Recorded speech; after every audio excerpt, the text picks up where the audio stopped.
പ്രവാചകൻ സല്ലല്ലാഹു അലൈഹി വസല്ലമയുടെ പേരിലുള്ള കള്ള ഹദീസുമായി കൊണ്ട് ആ ശിർക്കിന്റെ പ്രചാരകൻ എത്തിയിട്ടുണ്ട്. ആ വീഡിയോ ഒന്ന് കണ്ടുനോക്ക്. ബറാഅത്ത് ദിനം എന്ന പേരിൽ പ്രത്യേകം നോമ്പ് നോക്കൽ സുന്നത്തുണ്ടോ എന്നാണ് അടുത്ത ചോദ്യം.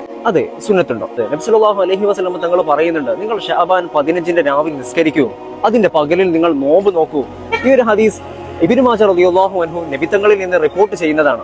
ഇയാൾ ഇവിടെ പറഞ്ഞിട്ടുള്ള ഹദീസ് എന്നുള്ളത് അത് ദുർബലമായ ഹദീസാണ്, കള്ള ഹദീസാണ് എന്ന് സമസ്തയുടെ നേതാവ് തന്നെ പറഞ്ഞിട്ടുള്ള കാര്യമാണ്. ഒരു ദുർബലമായ ഹദീസ് വെച്ചാണോ നോമ്പ് സ്ഥിരപ്പെടുന്നത്?